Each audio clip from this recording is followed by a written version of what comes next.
You think you know Gene Simmons? And Kiss? For 35 years, they've been in front of our eyes and ears. You don't know Gene Simmons. Today, Gene Simmons exposes his raw nerve. I was born in Israel and came to America, and I may as well have been the lead character in Robert Heinlein's Stranger in a Strange Land. I'd never seen Kleenex. I didn't know you could blow your nose into a piece of paper and then throw it away. I'd never heard of television. Literally, we didn't have TV. I didn't know about having a refrigerator. We had ice in a bucket. Were you on a kibbutz? No. Well, you weren't in Tel Aviv. This was the infancy. I was in right outside of Haifa. This was the infancy of a country that had just been born. Well, I know that, but they still had some after. cities there, and they had electricity. We didn't live there. You know, you lived outside of outside in a small city of Carmel, actually. I believe I know it now, but yes, and so we were dirt poor, and my father left us when I was about 7 years of age. So my mother, bless her, went to work every day, and I was home alone. Wait a minute, this is in Israel? Yes. Your father left. Mm-hmm. Okay, take me one step further back. You're born in Israel, and your parents struggled through the war, and your father, after all this, leaves? Well, look, I don't want to get into the nature of what man is or not, sort of biologically. Well, not man with a capital M, but a small m, but with man, you, yes. Predominantly, I would say. The numbers are frightening when it comes to just men who just pick up and leave, but that doesn't validate it. That's just a pragmatic understanding that that's what happens in life. However, having said that, the beginning of a new country, when you've just survived the concentration camps of Nazi Germany, doesn't validate it, but it must have been a very, very difficult life for both my mother and my father. Horrific. And you're talking about coupons, not even a coupon. Somebody would write on a piece of paper with a stamp and would say, you're allowed, a loaf of bread this week, meat once a week. We're talking Israel. Amount. Yes, milk once a week. There was no such thing as grocery stores. I never saw, let me tell you something, when I went to see Moscow on the Hudson, this Robin Williams movie, there's a pivotal scene, and I started crying, just uncontrollably, and I saw this as a grown-up. Robin Williams is a Russian immigrant. He's running away from Russia. He's trying to get asylum here, so he hides and assumes different name and so on, and he goes to his first supermarket, and he goes up to the cashier and says, excuse me, where is coffee? And the guy says to him, aisle 13. Robin Williams, who's a Russian in the movie, doesn't understand what that means, because when he comes from, you've got to stand in line just to get a loaf of bread. He goes to aisle 13 and he sees a city of coffee, hundreds and hundreds of brands.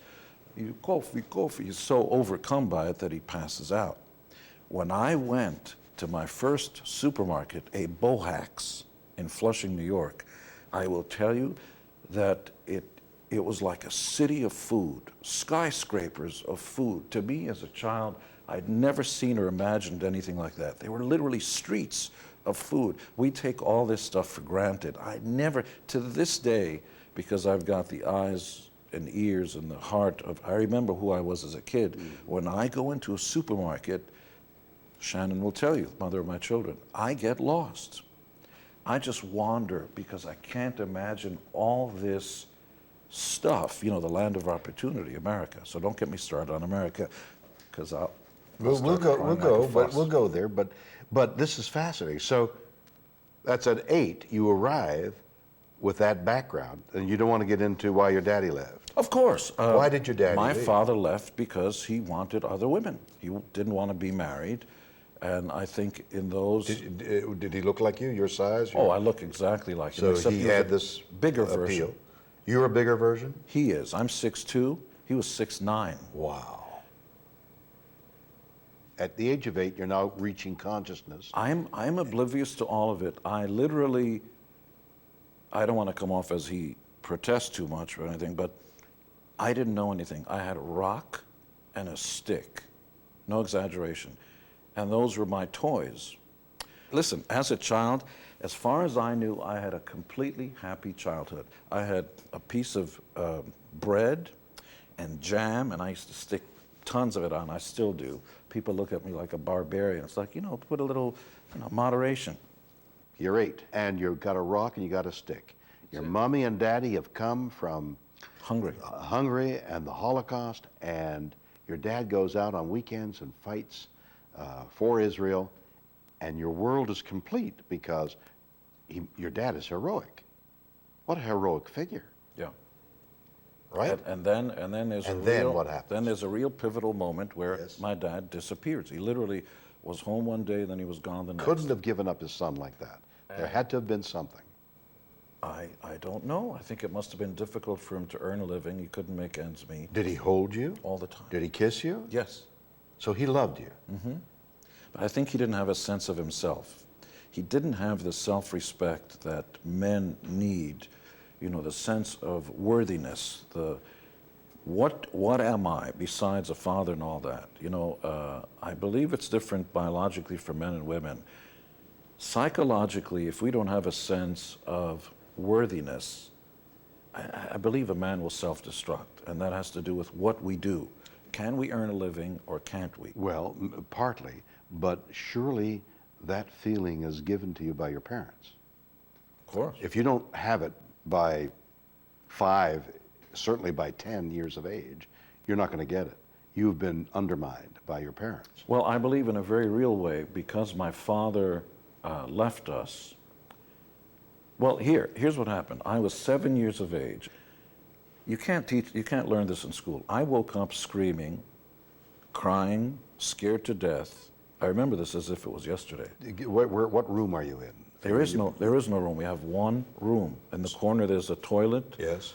And in the other corner there's a sink, and that's what we sleep. Where's your mother?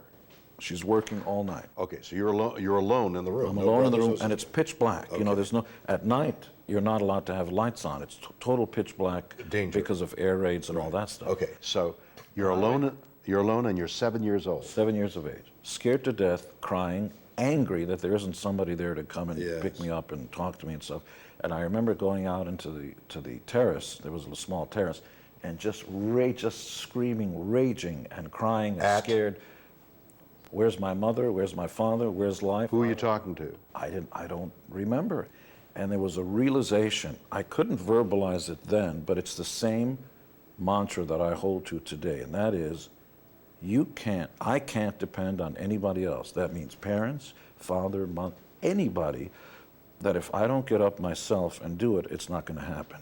It sounds a little cornball, but it's the mantra by which I've led my life, and it has served me well, because nobody's ever handed me, and why should they? Why should anybody hand anybody a free ride? If I was poor, destitute, I couldn't imagine standing in line and taking anything for free. I just can't do it. I'd rather pick up your garbage and do anything you want, because I want to know that whatever I earn is mine, and I earned it. Do you need those dark glasses? No. Because I love to see your eyes. You would? Yeah. They're pretty, I know they are. Look at that. Let me see. This is an affectation, in the same way that women wear makeup or anything else. It also helps to cut down the glare. I know, there's a bit of a glare, but... Yeah, but the real reason you put them on is to gain the advantage, so that while you're making this, you're looking around and trying to see what's going on. That's why people wear shades. There's nothing going on.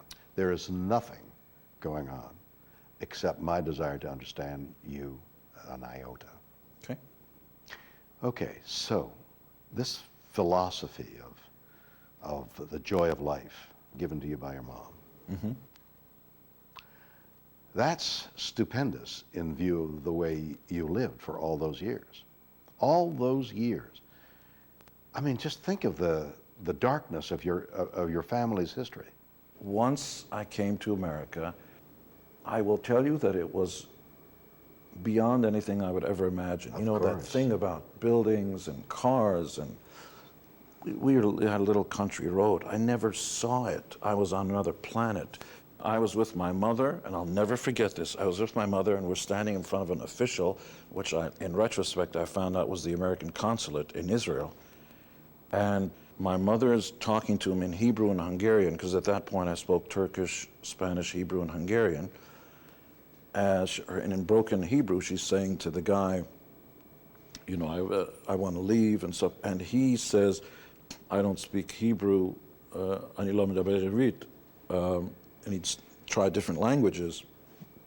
You speak English? No. Then he goes, sprechen Sie Deutsch? She goes, ja, ich spreche Deutsch, ich habe gelernt auf der Schule. You know, she says, yes, I can speak. He goes, okay, and they're speaking in German, and I can pick up a few of the words. I can get by. And he liked her, so he put her ahead of the line. You're going to go in. You just have to promise, you know, not to overthrow the government and stuff like that, so I need for you to raise your right hand. And my mother, bless her, went like this, because she didn't know what she meant. He said, you will never have to do... I'll get choked up. Hold on. Wow. Wow. That simple You'll gesture never have to brings do you that back. ever again. Go like this. Wow. Gene, that's a phenomenal moment. And I didn't She know goes what's to going raise on. her hand on the Bible and gives the Nazis. Yeah, because you didn't know what... And this lovely man, this lovely American says, you'll never have to do that again. Spend one more moment with me and tell me how the bass guitar became part of your life. Well, again, pragmatism rules. I was watching the Beatles on the Ed Sullivan Show, and I was working. I worked all the time, newspaper routes and in a butcher shop and whatever, from the age of 13 on, 12. And I'm watching the Ed Sullivan Show, and the Beatles come out, and they have funny haircuts and with the hair over the ears. In those days, you actually saw the meat in back of the ear, you know, I mean, they were real crew cuts, the whole thing. And I thought, gee, that's a good job. That's a good job, because the girls want them, they get paid, and they don't have to go to work at 9 to 5. It's funny, at that point I thought of it as a job, not as I sure would like to be famous. I liked the money. It actually is called a music or show business, you know, in light of the true advertising notions. It says so right there in lights. Show business, it's a business. And I recognize that, gee, if I could do that job, you could have the chicks and get paid for it and not have to go and wash the, you know, the fat off the chopping block off a butcher thing, which is what I did. And so then I had my newspaper out, I worked at the butcher shop, and I started playing in a rock band at the same time. Well, how did you do that? You get local... I mean, you don't go from the butcher shop to a rock band. You keep all that so you can get your weekly money coming in, and you get your friends together. How do you get to the rock band? You get your friends together. You want to do... Where's the concept? The Beatles. It was like, I'm going to try to do I want to do what the Beatles are doing. Right. So you got to get a guitar. No, I couldn't play anything, but I could sing, or if I could talk like that. You know, everything is about, Jews is about assimilation, you know? It's like, dress British, think Yiddish. Be able, no, I'm Greek. No, I'm Italian, really. Christ, my favorite. I love whatever, just don't kill us. That's the whole method of survival. So it was for a long time, I talk like that. Everything's a question if you come from Liverpool. Yeah, so I had to learn your language. Which there's no accent there, by the way. Well, because I studied how Mid-Atlantic sounded, because you could talk like this, you're going to the club tonight, hey man, like what do you do? And my brother Bob was going to... So you heard all these different sounds in New York, but the guys that were the best dressed spoke like this. So I didn't want to look like the guys who were around me. They weren't as well dressed, they didn't have a good life. It seemed clear to me that the people on television projected the image that worked. Okay. When in Rome, do as the Romans. That was. So I didn't know that phrase. It's this moment, this moment of seeing the Beatles, that you say, I want to do that. As soon as I get up on stage, the girls immediately had girlfriends. It's true what they say. If you're in a band, you'll get more chicks than if you're a dentist. Kiss, how did Kiss come about? Well, Kiss came about, you know, you're only as good with the people you surround yourself with. I met a guy named Paul Stanley, who was born Stanley Eisen. And we were both aware that the Jewish thing didn't work. And so we're sitting in a subway, we're putting a band together, and his name was Stanley Eisen, and I was either Chaim Witz or Gene Klein, take your point. And we're sitting there, you know, we started to grow our hair and started to, you know, kind of mimic it, chameleon-like what we thought worked. But we were still called by outlander names. It just didn't sound like mainstream stuff. And I remember he was going, I'm going to be Paul Stanley, like that. And I said, I'm going to be Gene Simmons. How did the name Kiss come about? Where would that? I wanted to, we were riding in a broken down Camaro that Paul was driving, and I wanted to call the band, of course I wasn't schooled at that point, I wanted to call the band, you know, that four-letter word that begins with F, you know, Frig. Mm-hmm. And I wanted to call the first album You. You. Second album can be, you know, Me, Frig, Me. Off, Frig, Off.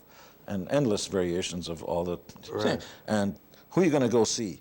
I'm going to go see, you know, the F. Of course, you'd have difficulty advertising. Well, of course, I didn't think about advertising Right. or that the marketplace or the FCC would have a problem with it. So it was Paul Stanley who said, how about Kiss? And it was like, when we heard it, we knew it. 4 letters. 4 letters, every language understands what it means. It could be soft, like a kiss, or the kiss of death. And we immediately started going, that's the name of the band. This is before wearing makeup, before anything. And then we decided we can't look like everybody else. We have to dress differently. So we started to go down to S&M shops down on Christopher Street in New York City. Mm-hmm. We stopped at pet stores and bought dog collars. And we went to the S&M shops and put studs on our guitar straps and started wearing huge platforms. We're buying all this stuff. Now, by that point, I'm 22. I'd amassed $23,000 in savings. From the butcher shop? From Thing and working as a Kelly girl and all this stuff. And I will tell you, from the day that we put the band on, it's now 35 years later. We've broken box office records set by the Beatles and Elvis and played 5,000 concerts or more. We just came back from a stadium tour in South America and Europe, starting an American tour soon. Anything I ever imagined came true. What's your best song? The most I like, or my favorite song? Because they're two different things. Explain that to me. Well, my favorite song is the one that pays me the most.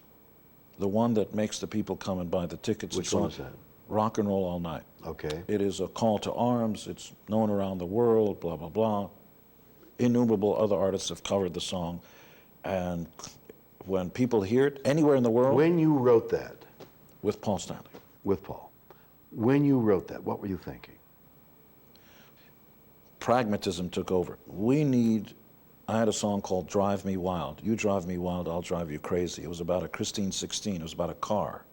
Twin orbs shining in the night, you know, all the obvious sexual innuendo.